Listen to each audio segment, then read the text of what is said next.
Tanya off, so we'll let her ask the first question. I apologize about that. God, I was hungry. I guess I'll start with Hopkins. How is he doing? He came in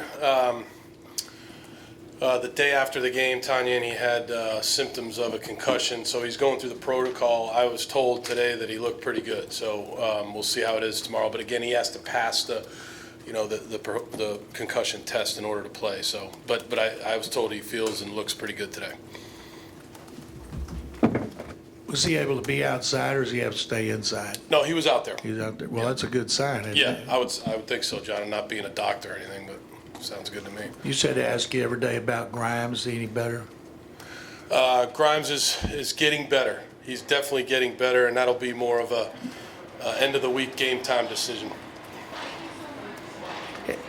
Have you thought about, you guys have this streak where you're going against all quarterbacks drafted among the first, second, or even third, other than Tannehill when you play him, 8 all are among the top 3, which I've never seen a streak like that. Do you think about that at all, going against a high pick every week at quarterback? I don't think I think about that. I try to evaluate the player for what I see him as on tape, and when you look at Jameis Winston, you see a very, very good young quarterback that's got a quick release. He's an accurate passer. You can tell he's learning the game very fast. Played much better in week 2 than he played in week 1. You can tell he's working very hard. We knew that. We knew that he was a hard worker just from studying him during the draft. But I don't really think as we go from opponent to opponent where they were drafted. What did he do better the second game?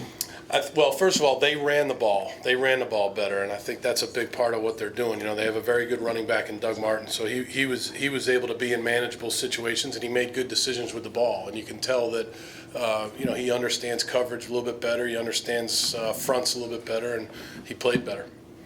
What has Mallett done better? What have you seen on film that makes you see the positive things as you move forward? Yeah, Mallett. I would point right away to a couple things, John. I would say the first drive of the second half last week. Not to rehash last week. I really don't want to do that, but I would say that first drive of the second half was a very, very good drive. He was accurate. He was in command. He just got into a rhythm, and that's what we need to see more consistently from him. And I think this week's been a good week of practice for him. I thought today he went out there and had a really good day. So. Those are the things I'm seeing right now. In terms of last game, John, just thinking about this, it's only the third game he's really played in the NFL. And so, with the 2 last year and then last week's game. So with his work ethic and continued practice reps, things like that, you're hoping that you're seeing a guy get better and better. how much of a priority is it to get the tight ends involved? It seems like when you have used them, they've been successful, CJ and Garrett, and how much would you guys like to ideally get them more involved? Yeah, I wouldn't label anything necessarily as a priority. I would tell you that the play is called and then the read is made, and if they're in the read, which a lot of times they are, and they're open, then they're going to get the ball. Garrett Graham made an unbelievable touchdown catch last week. CJ's caught a seam pass. So. Do we look in every play like how are we getting the tight ends involved? No. We call the play based on what we think the defense is going to be, and then we throw to the open guy. Bill, could you talk in general about how you view things if DeAndre can't go and how you work around all that? Yeah, again, it'll be that whole philosophy, Mark, which is the philosophy of really the whole league, is it's the next guy up. So I would say in that position there, you've got obviously Nate and Cecil, then you have Keith Mumphrey, Chandler Worthy will be up for the game, and possibly Jalen Strong. So, the next guy's up. All of those guys have had good couple days of practice here. So, like I said, Hop's feeling better today, so hopefully he'll be ready to go. But we won't know that probably till later in the week, and we just go with the next guys. If Grimes can't go, would you add Richardson? Could he get up quick enough to learn what? I would say no. I would say no. You'd be comfortable going with the 2? There's other guys we could use back there. Let me put it to you that way. Like Brosh? No. No. At fullback. You gave him the ball a couple of times. Yeah, at fullback. I love Jay Prosh, but What? never know. I think I'd have to check with Mr. McNair on that one. In the offensive line, how hard is it to run the ball when you're having to make so many changes and you possibly could make more changes in this one? Yeah, I mean, those guys, with the addition of Ibushi and, Lamb being a rookie, it's not like those combinations have all played together a long time. That's not an excuse.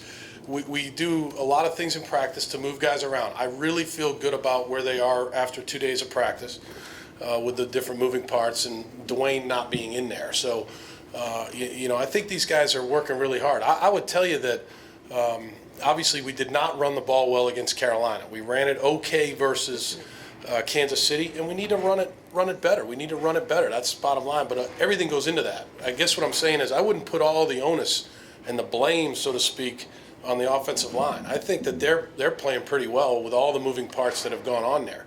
Take a lot of pride in those guys and who they are and their versatility. I think it's everybody. It's the quarterback getting us to the right blocking scheme. It's the backs running the ball, all those different things. Tight ends blocking, so everybody's involved in the running game. Bill, how frustrating, if at all, is the fact that you don't have Dwayne, that you don't have now DeAndre's out with a concussion situation, you may have him, knowing that some of your top offensive players have been unavailable for practice? Yeah, I mean, you can't waste time being frustrated. That's the nature of the business. You have a 53-man roster and a 10-man practice squad, and it's a very violent game, and guys get injured, and so you have to be ready. If you wasted all your time thinking about how frustrated you were that some of your better players were hurt, then you're not doing justice to your team. And so the thing that's important for our guys to know is, hey, look, one guy goes down, the next guy's got to step up and is expected to do the job. They get a paycheck too. So it's important for our guys to understand that, and I believe they do. So the guys that have filled in for Dwayne, they've done a decent job, and go on down the road. The guy that if Hop can't play and somebody has to fill in for him, they'll do a good job. So that's just the way it is. Does your defense need to play a lot better for you to win? I think that look, John, everybody's got to play better. We all got to coach better. We all have to do our jobs better. It starts with me. You're going to get the same answer every time. I mean, I've got to do a better job. The coaches have to do a better job. It starts with those two groups of people, or that guy, me, and then the coaches, and then it goes to the players. The players have to go out there and do their jobs a little bit better. If everybody takes that approach, we'll be in good shape. Is there an impact on Clowney's power depending on his stance, and is that something that you guys evaluate? Depending on his stance relative to his actual stance at the line of scrimmage. Yeah, we look at that, Tanya. I would say that there are certain stances that for him right now are probably more comfortable than others, but he can play on either side. He's a very athletic guy. It's probably a better question for him, actually, but I see him being able to play on either side. We're moving him around a lot this week. He'll be in different spots, and I haven't seen any spot where he hasn't been moving well. One last one with Aaron. With the outlook now, with Jadeveon having this increased workload, it does affect playing time for Whitney Merciless. Just your thoughts on Whitney's role going forward, and also just John Simon, how he's doing at the other linebacker spot. Yeah, I think you got those three guys, Aaron. I would say that it's somewhat of a three-man rotation. Sometimes it's Whitney and John in there together. Sometimes it's JD and Whitney. Sometimes it's JD and John. I think that all of those guys have really played solidly. I think everybody's got to play better. I think we've all, like I said to John, we've all got to coach better. We've all got to do our jobs better. But I see that as being still a three-man rotation.